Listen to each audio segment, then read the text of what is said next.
साथियों, केवीएस ने तो मौका सबको दिया, ना डिप्लोमा वालों को निराश किया और ना ही निराश किया बीएड वालों को।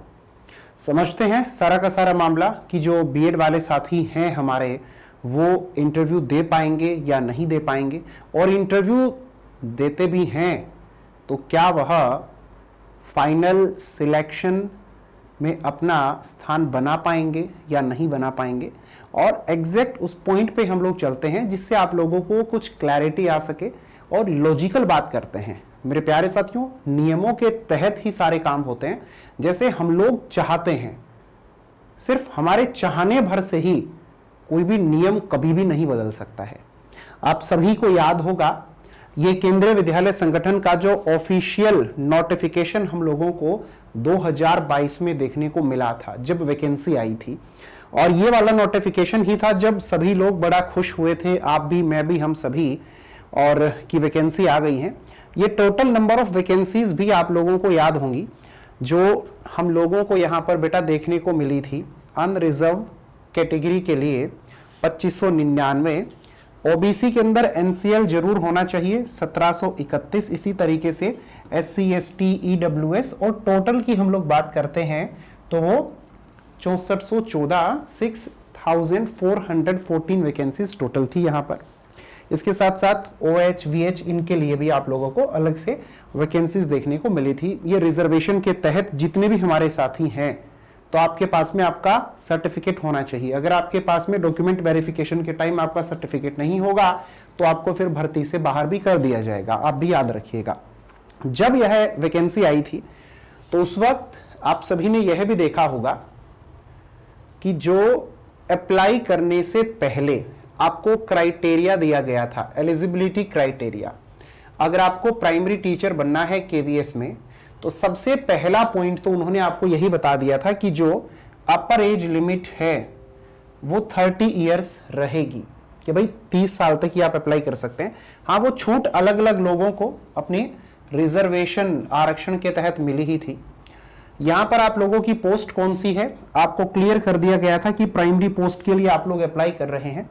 जब आप प्राइमरी पोस्ट के लिए अप्लाई कर रहे हैं तो असेंशियल क्वालिफिकेशंस के अंदर जो डिप्लोमा वाले साथी हैं उनके लिए तो कोई दिक्कत थी ही नहीं, डिप्लोमा वालों को तो मौका मिला ही मिला था।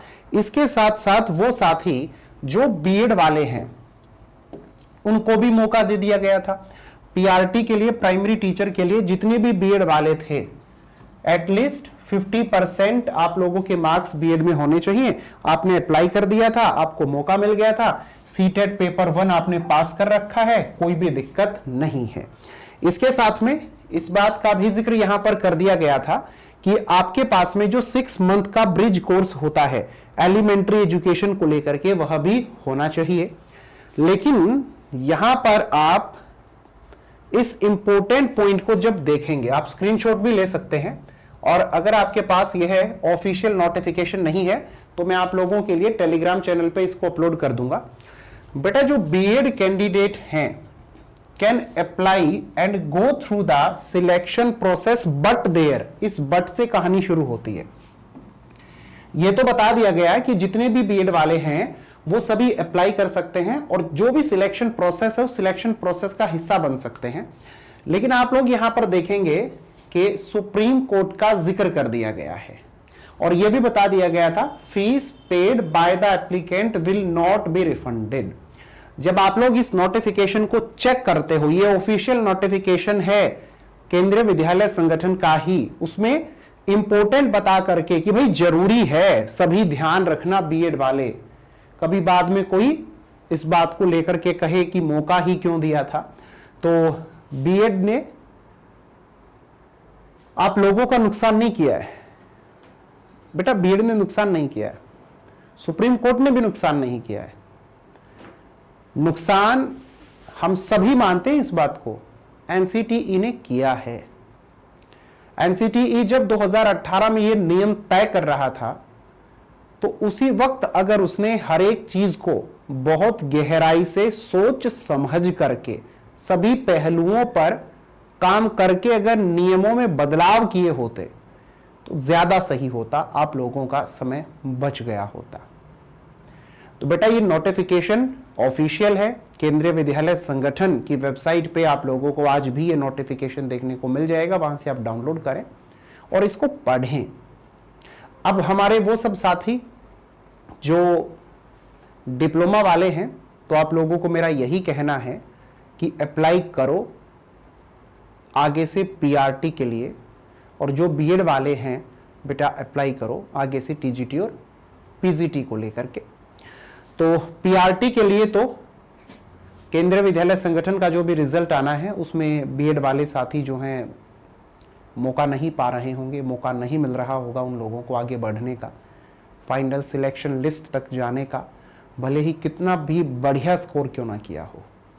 और केंद्रीय विद्यालय संगठन तो जो फाइनल सुप्रीम कोर्ट का ही जो ऑर्डर है उसी के आधार पे अपना रिजल्ट निकालेगा आप लोगों के लिए।